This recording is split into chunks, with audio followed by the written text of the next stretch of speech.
Thank you, Court Martial team, for having me here.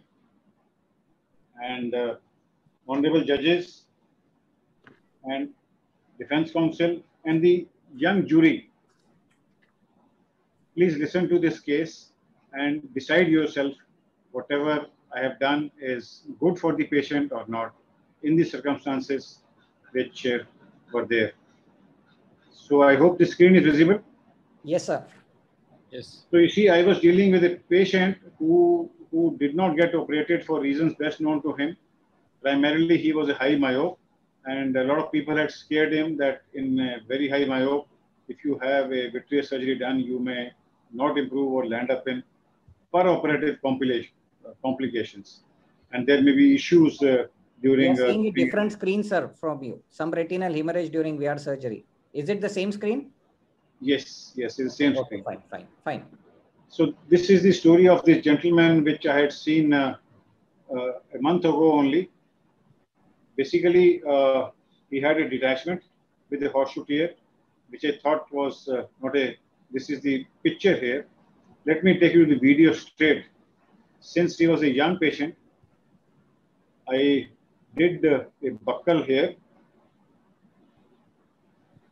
because however confident you may be, you notice this, there are thinning of sclera. You can see the blue sclera, blue uvea shining through it.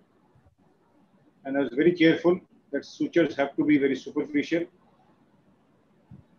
I put this band all around to support the vitreous base, and then proceeded with the MIVS surgery. And once I did the core vitrectomy, the initial part of removing the central core vitreous, what I noticed here was this hemorrhage here. If you notice on the temporal side, there was this hemorrhage here. So this raised an alarm.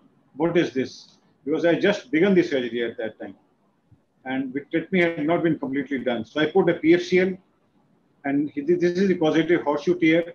And as is usual, you do vitrectomy around the horseshoe tear also. Then mark this with the help of diathermy. And there was some element of PVR, which was taken care of with the help of diamond dusted and this MVR blade. And this membrane, epiretinal membrane, was removed, as you see here. Fortunately, it was not a very extensive PVR. And then I proceeded for drainage.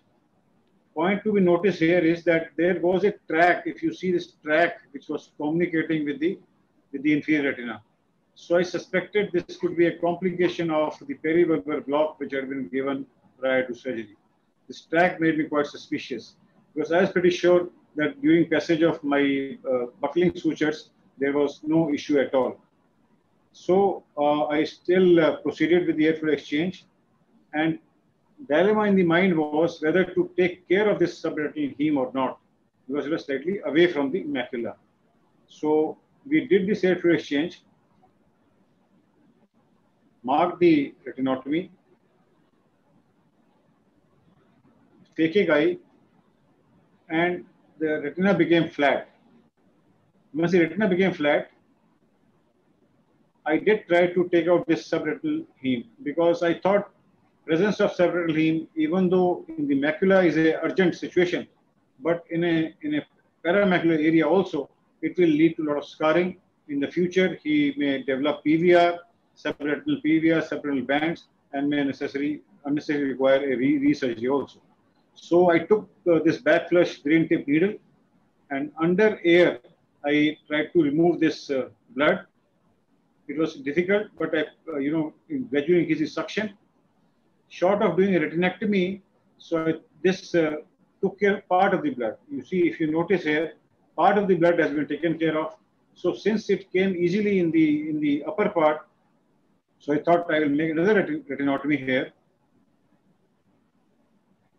This was near the arcade,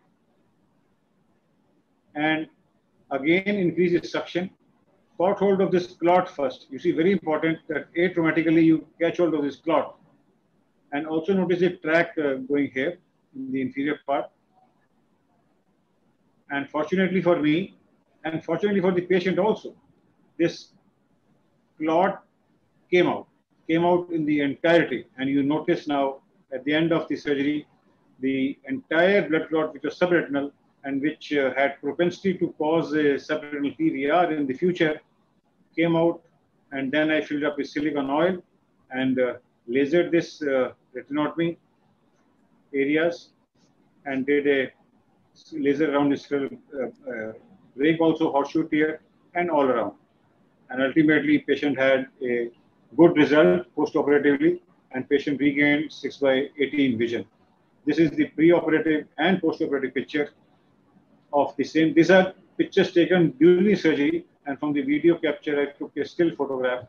You see this large subretinal clot, which could have been left, but the reason I took it out was to have a good future attached retina without any subretinal band, subretinal PVR, and patient ultimately did very well. Thank you very much. So this is my case.